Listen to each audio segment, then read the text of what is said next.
Pemimpin tertinggi Gereja Katolik, Paus Fransiskus melakukan kunjungan ke Indonesia. Bersama saya Michael Carlos, sahabat finansial, Anda menyaksikan special event kunjungan Paus Fransiskus ke Indonesia.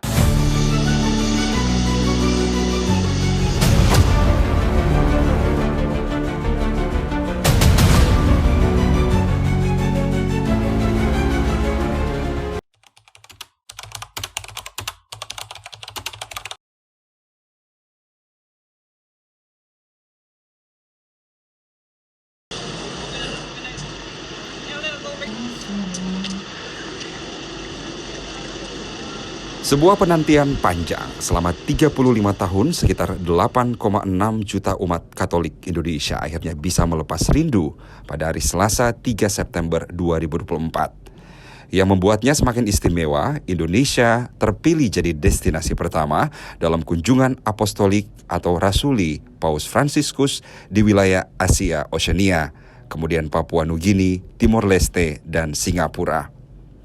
Untuk informasinya, sedianya jadwal semula kunjungan Paus Fransiskus direncanakan pada tahun 2020 lalu, tapi kemudian dibatalkan karena pandemi COVID-19. Kesederhanaan Paus Fransiskus pun menuai decak kagum, meski menyandang status pemimpin umat Katolik sedunia serta kepala negara Vatikan.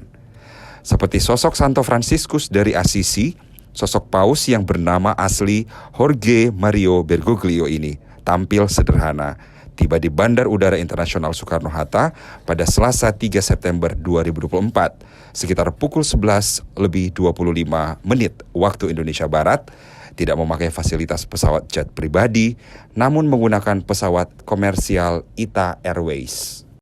Di usia ke-87 tahun, Paus Fransiskus menempuh waktu perjalanan selama 12 jam 45 menit, dengan penerbangan langsung dari Bandar Udara Internasional Leonardo da Vinci atau Roma Fiumicino. Hal ini menjadikan Paus yang memiliki semboyan Miserando atquo alligendo, yang memiliki arti Tuhan telah berkenan mengasihi aku dan akhirnya memilih aku, menjadi Paus yang tertua dibandingkan para pendahulunya. Seremonial protokol kenegaraan menyambut kedatangan Paus Fransiskus serta karangan bunga khas Indonesia diberikan oleh dua anak berbaju adat Papua dan Yogyakarta. Turut hadir dalam deretan penyambut Menteri Agama Republik Indonesia Yakut Khalil Qomas, Uskup Agung Kardinal Ignatius Suharyo, dan Ketua Panitia Penyambutan Paus Ignatius Jonan. Tidak terlihat semarak kemewahan, bahkan Paus Fransiskus menggunakan sebuah kendaraan multiguna dengan plat nomor khusus SCV1 atau Status Civitatis Vaticanae, negara kota Vatikan. Sedangkan angka 1 merujuk pada status orang nomor 1 di negara kota itu. Mengutip pernyataan Jimmy Suwandi, Direktur Marketing PT Toyota Astra Motor, kendaraan itu merupakan permintaan langsung dari pemimpin Takhta Suci Vatikan yang kemudian dipersiapkan oleh protokoler. Dan untuk bermalam, Paus asal Buenos Aires, Argentina itu memilih tinggal di Kedutaan Besar Takhta Suci Vatikan di kawasan Medan Merdeka Timur, Jakarta. Sejarah mencatat bahwa pemimpin Gereja Katolik dunia yang pertama kali menginjakkan kaki di Indonesia adalah Sri Paus Paulus VI pada tahun 1970 dalam kunjungan selama 1 hari, tepatnya pada tanggal 3 Desember 1970. Presiden Soeharto menyambut kedatangan Sri Paus Paulus VI di Bandar Udara Kemayoran, Jakarta, yang juga sebagai simbol eratnya hubungan diplomatik Indonesia dengan Takhta Suci Vatikan. Selain melakukan pertemuan dengan Presiden Soeharto, Sri Paus Paulus VI juga mengunjungi Gereja Katedral Jakarta dan merayakan Misa Agung di Stadion Senayan yang dihadiri oleh ribuan jemaat.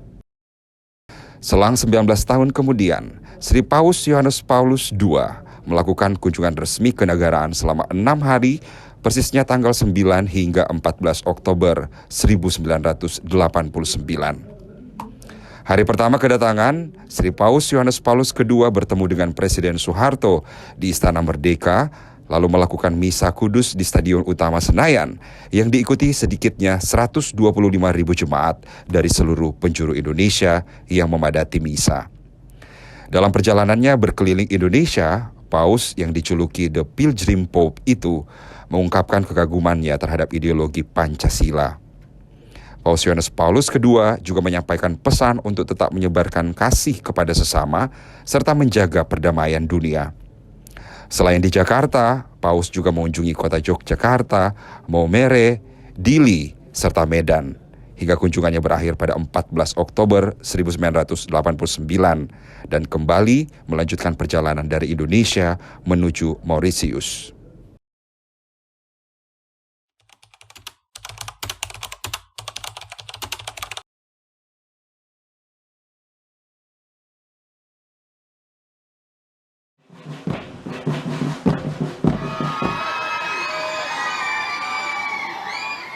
Hari kedua, Rabu 4 September 2024, Presiden Joko Widodo beserta seluruh perangkat istana kepresidenan menyambut kedatangan Paus Fransiskus dengan upacara kenegaraan di halaman muka Istana Merdeka, Jakarta.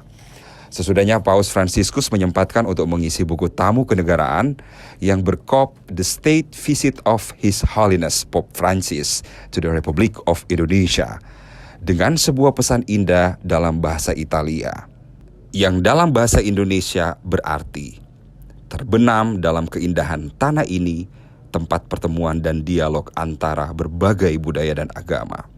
Saya mendoakan agar masyarakat Indonesia bertumbuh dalam iman, persaudaraan, dan kasih sayang.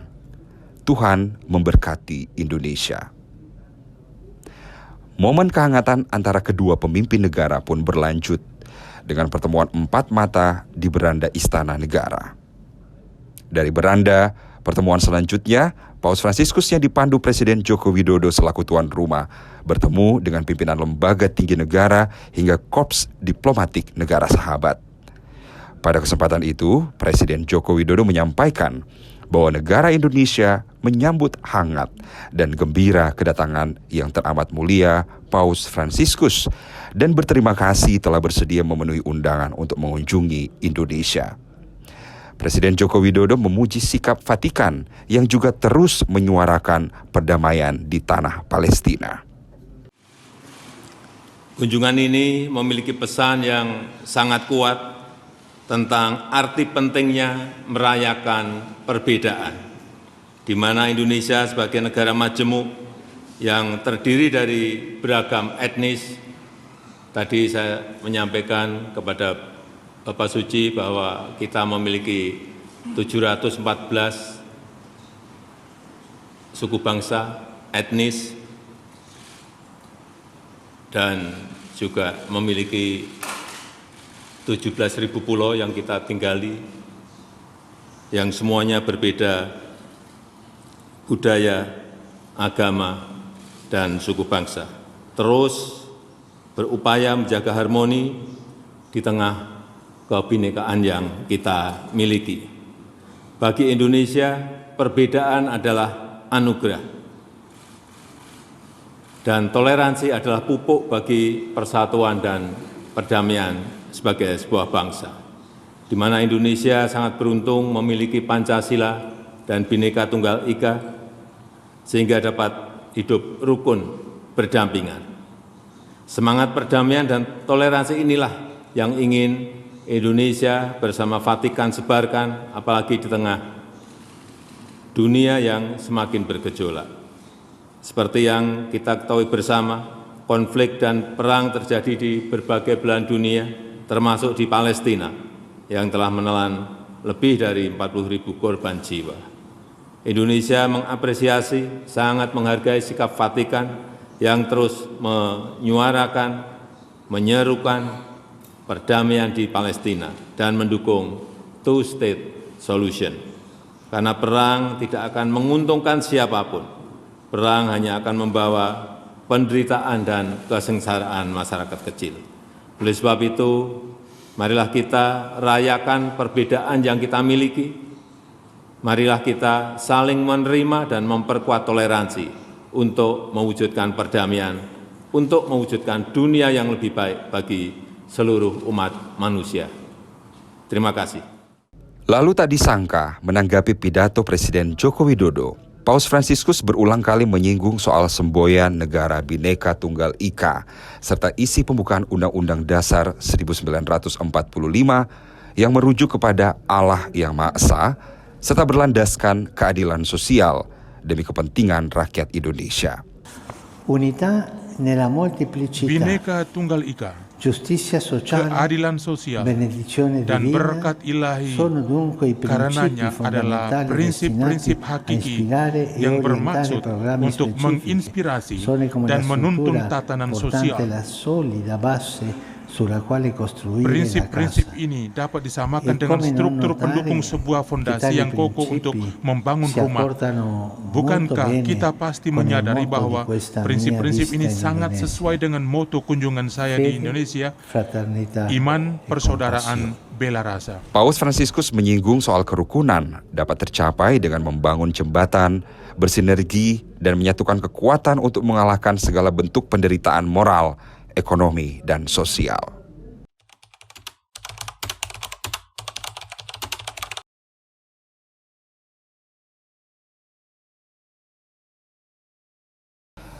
Kamis 5 September 2024, di hari kedua kunjungannya, Paus Fransiskus menghadiri pertemuan lintas agama di Masjid Istiqlal, Jakarta. Paus meninjau terowongan silaturahim, The Tunnel of Friendship, yang menghubungkan Masjid Istiqlal dan Gereja Katedral Jakarta. Imam Besar Masjid Istiqlal, Kiai Haji Nasaruddin Umar, menyambut serta memandu Paus Fransiskus. Suasana penuh keakraban ditunjukkan oleh kedua tokoh agama itu. Bahkan Paus Fransiskus sempat berdoa dan memberkati terowongan silaturahim. Kehadiran Paus Fransiskus semakin meriah dengan diiringi oleh tabuhan rebana kelompok Masjid Istiqlal yang ramai bernyanyi "Selamat datang di Masjid Istiqlal, penuh damai, penuh kasih sayang."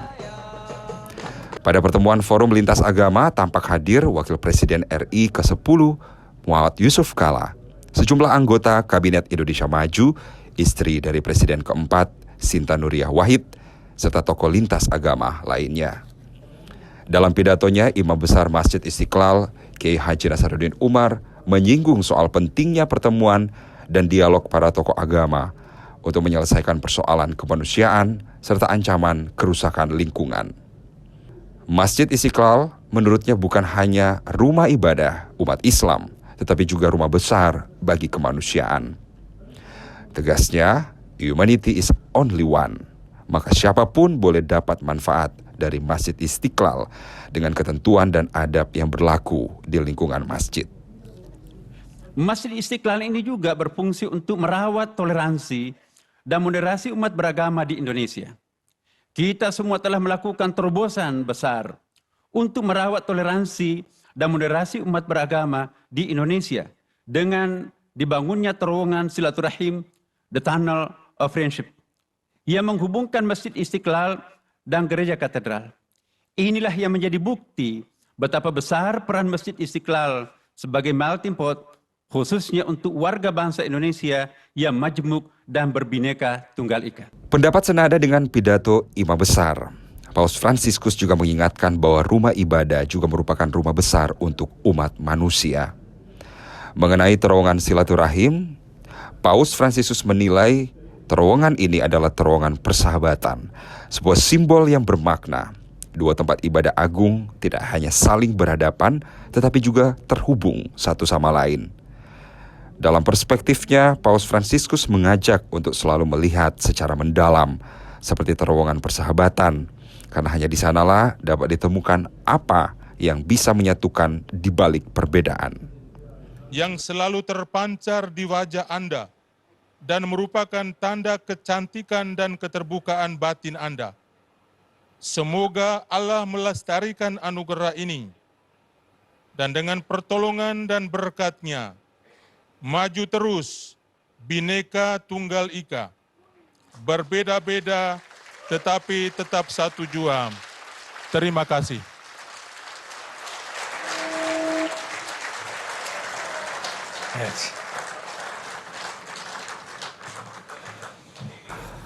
Usai pertemuan, Paus Fransiskus mendapatkan cindera mata berupa replika Masjid Istiqlal serta koin emas persaudaraan berukuran besar dari Wakil Menteri Agama Saiful Rahmat Dasuki.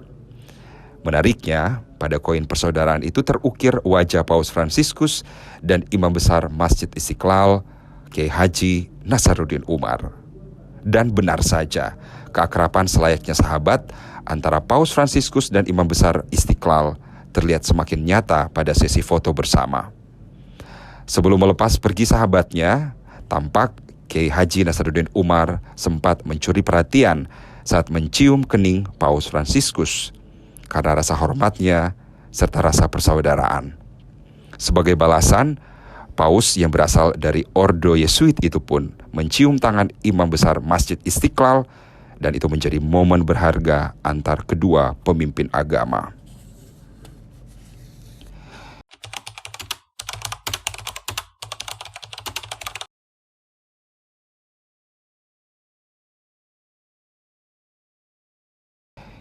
Indonesia menjadi saksi sejarah pada saat Paus Fransiskus yang merupakan sosok pemimpin tertinggi Gereja Katolik sedunia memimpin Misa Akbar di jantung ibu kota Jakarta, Kamis 5 September 2024. Acara yang sangat luar biasa ini diadakan pada dua lokasi ikonik, Stadion Gelora Bung Karno dan Stadion Madia.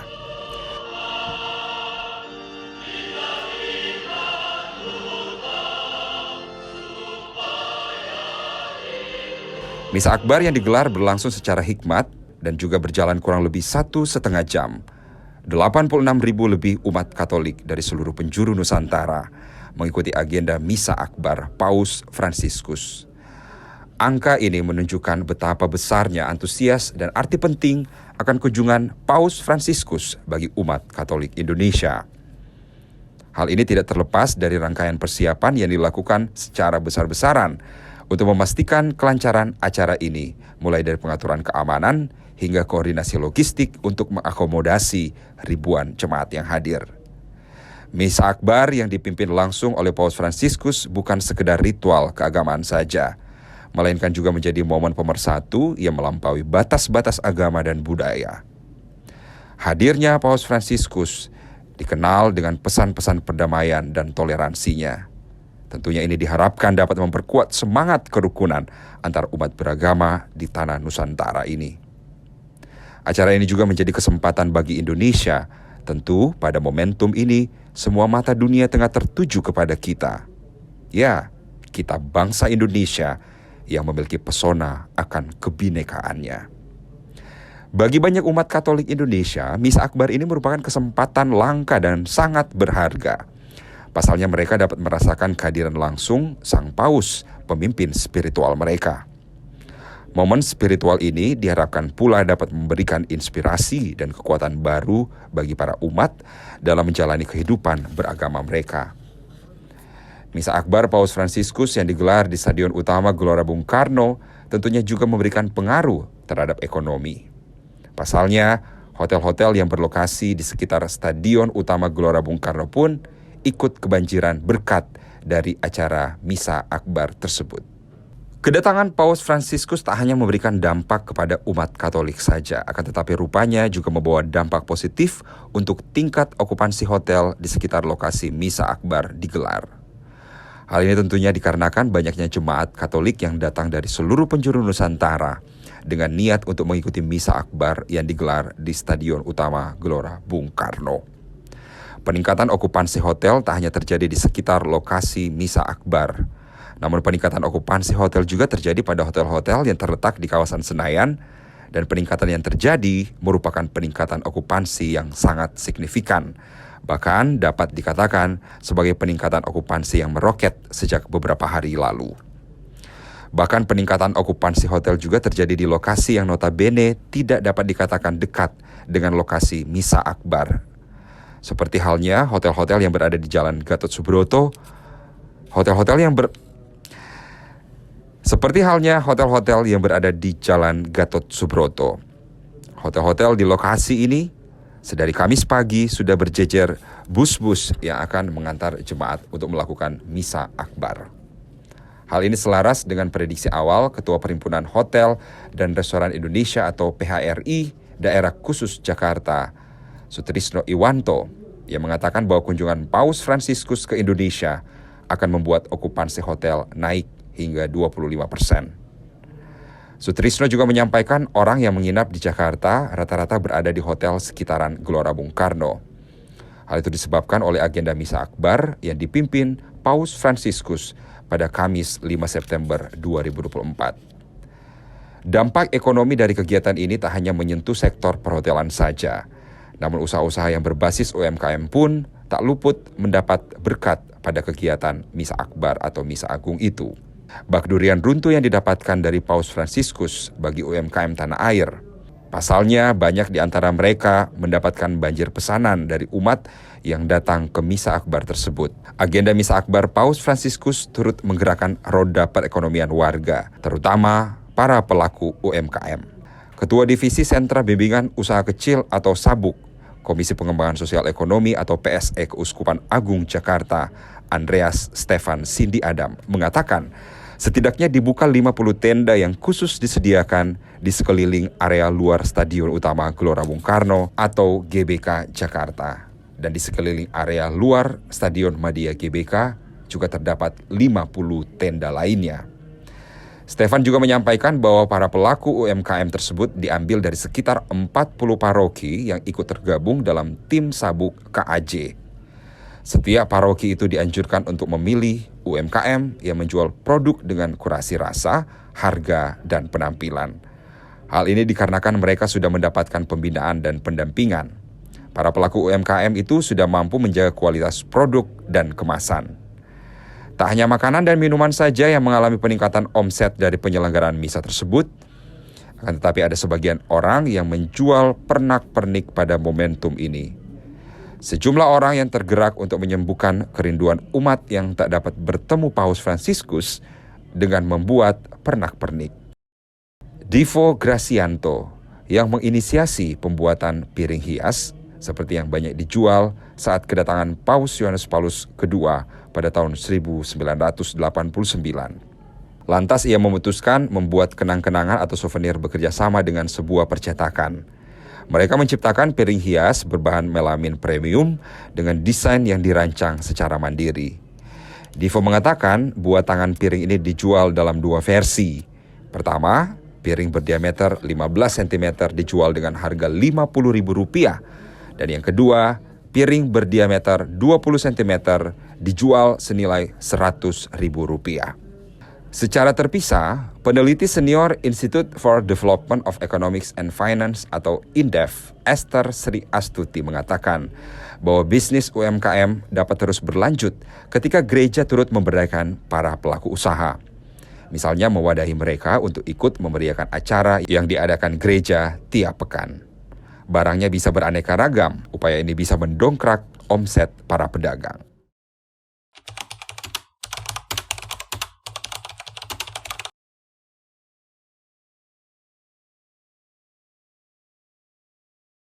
Tak hanya sebagai pemimpin agama, Paus Fransiskus juga dikenal sebagai pemikir penting dunia. Ia juga menggagas tata kelola ekonomi baru yang lebih berkeadilan. Hal itu dikenal sebagai ekonomi Fransiskus atau ekonomi of Francesco. Kesederhanaannya yang memilih untuk menggunakan pesawat komersial, mobil yang digunakan juga bukan merupakan mobil mewah, dan juga menolak tawaran menginap di hotel bintang 5, menarik perhatian banyak warga Indonesia. Sejak menjadi Uskup Agung Buenos Aires, Argentina, Paus Fransiskus memang sudah dikenal atas komitmennya terhadap keadilan sosial. Dia bahkan tak segan mengkritisi praktik ekonomi yang dinilai semakin menyengsarakan kaum miskin dan menciptakan kerusakan ekologi. Paus Fransiskus memang menjadi saksi hidup dari dampak negatif tata kelola ekonomi yang tidak mengindahkan keadilan. Sebelum menjadi imam, dia sempat bekerja sebagai penjaga bar hingga petugas kebersihan. Tak heran, sejak menjadi pemimpin tertinggi Gereja Katolik sedunia pada tahun 2013, Paus Fransiskus kerap memberikan gebrakan atas dasar keadilan sosial. Dia bahkan mengundang para anak muda dari berbagai negara untuk membuat gerakan tata kelola ekonomi baru. Pertemuan kaum muda yang berasal dari 115 negara terjadi pada 19 hingga 21 November 2020. Berpusat di kota Assisi, Italia, sekitar 178 km dari Roma, mereka menyusun gerakan tata kelola ekonomi baru. Pertemuan tersebut dikenal sebagai ekonomi Fransiskus, mengacu kepada nama Santo Fransiskus dari Assisi, penginjil yang dikenal hidup dalam kemiskinan. Nama itu juga yang dipakai Fransiskus Paus sebagai panggilan kepausannya. Inisiatif gerakan tata ekonomi baru dimulai dari ruang kerja Paus Fransiskus di Vatikan pada 1 Mei 2019, bertepatan pada Hari Buruh Internasional sekaligus Hari Peringatan Santo Yusuf Pekerja. Paus Fransiskus menulis sebuah surat ajakan untuk para ekonom dan wirausaha muda di berbagai penjuru dunia. Pada pembuka surat tersebut, Paus menyatakan keinginannya untuk berjumpa dengan mereka yang saat ini menyusun serta mulai mempelajari dan menerapkan suatu ekonomi yang berbeda. Dengan bunyi tulisan, ekonomi yang memberi kehidupan dan bukannya membunuh, melibatkan dan bukan menyingkirkannya, memanusiawikan dan bukan merendahkan, peduli pada lingkungan dan bukan merusaknya. Fransiskus berpendapat bahwa sistem ekonomi dunia yang berlaku saat ini memiliki berbagai persoalan struktural yang menyebabkan kerusakan terhadap lingkungan hingga semakin sengsaranya kaum miskin. Olehnya, Paus Fransiskus mendorong tata kelola ekonomi baru yang lebih memberi penghargaan atas lingkungan, hak generasi masa depan, martabat kaum pekerja, dan kesetaraan sosial. 21 November 2020. Pada hari terakhir pertemuan ekonomi Fransiskus itu, Paus turut memberikan sambutan kepada ratusan peserta. Ia kembali menekankan bahwa sistem ekonomi dunia ini tidak berkelanjutan. Paus menyampaikan bahwa berbagai kebijakan mengandaikan kita dapat memperhitungkan ketersediaan di sumber-sumber daya yang absolut, tak terbatas, dan tanpa kepedulian. Menurut Paus, dalam sistem tersebut, kaum miskin adalah yang pertama dilukai sekaligus dilupakan. Kaum miskin seakan dipandang bukan bagian dari masyarakat. Olehnya Paus Fransiskus mengajak kaum muda untuk menciptakan budaya baru. Kaum papa harus menjadi penggerak ekonomi, bukan sekedar diikutsertakan. Bahkan Paus mengajak agar para profesional belajar dari kaum miskin untuk merancang suatu model ekonomi yang menguntungkan semua orang tanpa terkecuali. Singkatnya, kaum miskin bukan sekedar objek, namun juga subjek. Setelah berunding selama 3 hari, ratusan kaum muda dan pemikir dari penjuru sudut dunia akhirnya mencapai 12 poin kesepakatan. Latar belakang kaum muda tersebut berbeda-beda, dari ekonomi, politik, sosiologi, teknik, filsafat, hingga teologi. Sejumlah pemikir beken juga turut hadir seperti peraih Nobel Perdamaian dari Bangladesh, Muhammad Yunus, ekonom Amerika Serikat, Jeffrey Sachs, dan teolog pembebasan dari Brasil, Leonardo Boff. Mereka mencapai kesepakatan bahwa perlunya tata kelola ekonomi yang baru yang tidak lagi meninggalkan kaum miskin. Oleh sebab itu, mereka mendorong sejumlah kesepakatan. Berikut 12 poin kesepakatan ekonomi Fransiskus. Pertama, kekuatan besar dunia serta lembaga ekonomi dan keuangan memperlambat aktivitasnya untuk membiarkan bumi bernafas. Kedua, penyebaran perkembangan teknologi maju ke seluruh dunia sehingga negara-negara berpendapatan rendah bisa menjalankan praktik produksi berkelanjutan. Yang ketiga, berbagai persoalan pengelolaan kepentingan umum seperti udara, hutan, laut, tanah, dan sumber daya alam lainnya menjadi perhatian utama dari kebijakan pemerintah, pelaku bisnis, hingga sekolah. Keempat, ideologi-ideologi perekonomian tak digunakan untuk menyerang kaum miskin, minoritas, dan kaum marginal lainnya.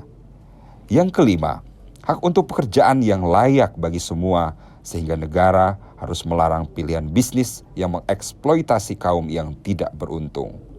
Dan keenam, soal tax haven, alias kebijakan surga pajak di seluruh dunia harus dihapuskan. Ketujuh, penciptaan lembaga-lembaga keuangan global baru dan pembaharuan Bank Dunia dan juga Dana Moneter Internasional, World Bank dan International Monetary Fund atau IMF agar lebih demokratis serta inklusif. Kedelapan, perusahaan dan bank global mengajukan suatu komite etik independen dengan hak veto terkait lingkungan dan keadilan bagi kaum miskin. Kesembilan, lembaga nasional dan internasional mendukung wirausahawan inovatif dalam konteks lingkungan sosial dan paling tidak keberlanjutan. 10, negara, perusahaan, dan lembaga internasional harus menyediakan kualitas pendidikan bagi setiap perempuan serta anak-anak di seluruh dunia. Dan ke-11, pekerja perempuan harus memiliki kesempatan yang sama sebagaimana pekerja laki-laki. Ke-12, kaum muda memohon komitmen dari setiap pemegang kepentingan agar tidak lagi menciptakan perang. Dalam pernyataan itu, mereka memohon, sebab apa yang tampaknya tidak mungkin saat ini akan terasa tidak terlalu sulit pada hari esok berkat komitmen serta keteguhan. Anda, kaum dewasa yang mengontrol ekonomi dan bisnis, telah berbuat banyak bagi kami kaum muda. Namun Anda dapat berbuat lebih banyak lagi. Demikian kata penutup dari deklarasi ekonomi Fransiskus itu. Demikian spesial event kunjungan Paus Fransiskus ke Indonesia. Bersama saya Michael Carlos, klik www.kabarbursa.com. Sampai jumpa.